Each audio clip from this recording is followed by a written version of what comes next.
ኢሳይያስ 6 ላይ ያሉ መላእክቶችን አይታችኋል? ባለ 6 ክንፎቹ እነሱ ይሄንን ዙሪያ ይዞሩታል። ማየት ስለማይችሉ በሁለት ክንፋቸው አይናቸውን ይከድናሉ። ክብሩን መመልከት አይችሉ። ለቅድስናው ክብር እግራቸውን በሁለት ክንፋቸው ይሸፍናሉ። በሁለት ክንፋቸው ደግሞ እየበረሩ ያንን ክብር ይዞሩታል።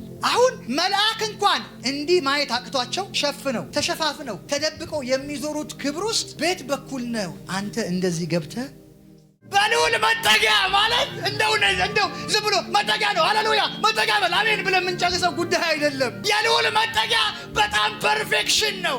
የጸጋው ባለጠግነት፣ የኃይሉ ክብር ሙላቱ፣ ኢየሱስ በግርማው ያለበት አምላክነቱ ህልውናው የሚገለጥበት ስፍራ። ስለዚህ ዳዊት በልዑል መጠጊያ የሚኖር ነው ያለን። እንግዲህ አሁን ያልኳችሁ ቦታ የሚኖር ማለት ሁሉን የሚችል የአምላክ ጥላ ምን ይለዋል? ለማን? በልዑል መጠጊያ ለሚኖር። አየህ፣ አሁን ቁም ነገሩ ጥላውን ማግኘት አይደለም። ቁም ነገሩ መጠጊያው ጋር መድረስ ነው። ወደ እግዚአብሔር መጠጊያ፣ ወደ ህልውናው፣ ወደ ማዳኑ፣ ወደ ፐርፌክሽኑ፣ የእግዚአብሔር ሀልወት ወዳለበት፣ በጉ ብርሃን ወደ ሆነበት፣ መሽቶ ወደ ማይነጋበት፣ ሁሌ ብርሃን ብቻ ወዳለበት፣ ለቅሶና ዋይታ የሌለበት፣ ሐዘንና ደስታ ወደ ማይፈራረቅበት፣ ከደስታ ወደ ሌላ ደስታ፣ ከደስታ ወደ ሌላ ደስታ፣ ከክብር ወደ ሌላ ክብር ዝም ብለህ እያደግክ የምትሄድበት የእግዚአብሔር ዓለም ስርዓት እኮ ነው የልዑል መጠጊያ።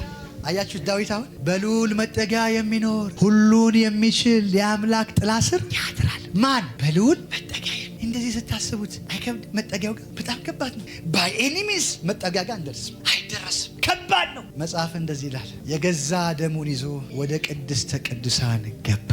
ለአንዴና ለመጨረሻ ጊዜ በሰውና በእግዚአብሔር መካከል የነበረውን የጥል ግድግዳ አፈረሰ። አሜን። በክርስቶስ ኢየሱስ ደም አማካኝነት አሁን ወደ እግዚአብሔር መጠጊያ ደርሰሃል። አሜን። ትደርሳለህ አይደለም፣ ደርሰሃል። አሜን። ስለዚህ ቃሉ ይሄ ቃል ላንተ ነው ማለት ነው፣ ለደረሰ ሰው ነው። ደርሰሃል። እንዴት ብለህ?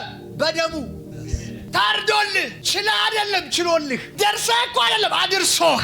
ባይ ዲፎልት በክርስቶስ በማመንህ እዛ ጋር ገብተሃል። አሁን መጠጊያው ጋር ላለ ሰው ጥላው ይሆናል ማለት ነው። ጥላው በቀላሉ ያገኘሃል። እንዴት? በደሙ አማካኝነት። እንዴ ይሄ እኮ በጣም ፐርፌክት ለሆነ ሰው ነው። አዎ ዩ አር ፐርፌክት። አየህ፣ የፐርፌክሽን ልክ የሚለካው አንተ በኖርከው ህይወት ሳይሆን ኢየሱስ ለአንተ በከፈለው ዋጋ ነው። አሜን። አንድ ሰው ተከፍሎልኛል ይበለኛል። ተከፍሎልኛል። ትገባው እባክህ። ተከፍሎልኛል፣ ተከፍሎልኛል። እንዴት ብለህ ትገባ ነበረ? ይሄ ሁሉ ፕሮሰስ እንዴ ያልነገርኳችሁ እኮ ብዙ ፕሮሰስ ይቻላል። እንዴት ዕጣነው እንደሚጨስ ብታቅ፣ እንዴት መጋረጃው እንደሚከፈት ብታቅ፣ እሱ ራሱ ሌላ የ1 ሰዓት ፕሮሰስ። ይሄ ሁሉ ፕሮሰስ አንተ ህይወት ላይ እንዴት ሊገኝ ይችላል? ኢየሱስን እኮ የምንወደው ለዚህ ነው። አየህ፣ አዳነኝ ስትል ዝም ብሎ መዳን አይደለም፣ ከዚህ ሁሉ ነገር አድነዋል። አሜን። አሁን የምትከፍለው ዋጋ የለም፣ ተከፍሏል። አሜን። እስኪ ዝም ብለህ ራስህን በአንተ ቢሆን ይሆናል እንዴ? ስለ አንተ የተከፈለ ዋጋ ምን አይነት ነው? ከእንደዚህ ሁሉ ጣጣና መከራ ኢየሱስ ነፃ አውጥቷል። አሜን። በሌላ ቋንቋ አሁን እየኖርክ ያለኸው ቅድስተ ቅዱሳን ነው ማለት። እዛ ፐርፌክሽን ፕሌስ ውስጥ ነው አሁን ያለኸው ለቡ አይደለም። በእግዚአብሔር ዓለም ስርዓት አንተ ያለኸው ቅድስተ ቅዱሳን ነው። በእግዚአብሔር ቀኝ ነው ያለኸው። የእግዚአብሔር ስልጣን ጋር ደርሰሃል። የማዳን ኃይሉ ጋር ደርሰሃል። የቅድስናው ልክ ጋር ደርሰሃል። ባንተ አይደለም ግን በማን? ኢየሱስ።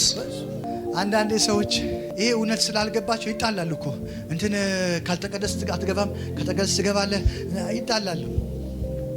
ተቀድሰሃል እንጂ ኢየሱስ ቀድሶሃል። አሜን። ካልተቀደስክማ አትገባም። ግን አንተ አይደለህም የተቀደስከው፣ ኢየሱስ ቀድሶሃል። አሜን። ኢየሱስ ንጹህ አድርጎሃል። ደሙ ፈሶልሃል።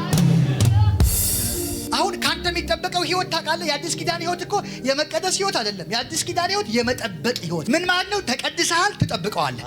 እንዳይቆሽሽ፣ እንዳይነካካ፣ የፈለገ መጥቶ የፈለገውን እንዳይለጥፍብህ፣ የፈለገ አዋራ እንዳይነካ አንተ ምን ትላለህ? ትጠብቃለህ። የመጠበቅ ህይወት ነው የአዲስ ኪዳን ህይወት። አየህ፣ ቅድስና የምትቀደሰው አይደለም። አሁን የምትጠብቀው ጌታ ቀድሷል። አንተ ምን ትለዋለህ? እጠብቀዋለሁ በለው እባክህ እጠብቀዋለሁ። አየህ፣ አንተ መጠበቅ ብቻ ነው ከአንተ የሚጠበቅ። እየጠበቅ ተቀደስ ብልህማ ስራ ነዋ። ወዴት ትቀደሳለህ? ከባድ ነው። ጠብቀው ግን ከምናምን መጠበቅ፣ ቅድስናውን ከሚያቆሽሹ የእግዚአብሔርን ነገር ከሚያቆሽሹ ምናምኖች ራስህን ምን ማለት መጠበቅ። ኦልሬዲ ዩ አር ፐርፌክት። አሁን ላትማር ትችላለህ። አይ ፐርፌክት ትምህርት አይደለም እያልኩ ያለው ህይወት ነው። ከክርስቶስ የተካፈልከው ህይወት እግዚአብሔር ጋር የሚያቆም ህይወት ነው። በእግዚአብሔር ፊት የሚያደርስ ህይወት ነው። አሜን። እግዚአብሔር ጋር ስትደርስ የማታፍርበት ህይወት ነው። አሜን። አታፍርማ። ምክንያቱም ኢቭን የእግዚአብሔር ነጩ ዙፋን ጋር እኮ ነጩ ዙፋን የሚባል አለ ራእይ ላይ ገና የሚደረስበት እሱ ጋር እንኳን እኔ አልቆምም። ያንተን አላውቅም። አንዳንድ ሰው ነጩ ዙፋን አለ ጌታዬ ከዚህ ጠብቀኝ እያለ ከስንቱ የጠበቀ ጌታ አሁን አንተ ከነጩ ዙፋን እንዴት ነው ያልተጠበቀው? እዛ ጋር እኔ አልቆምም። አባስ ሲባል ወክሎኝ አቤት ሚል ጌታ አለኝ። አሜን። ሲያየው ንጹህ ነው ግባ።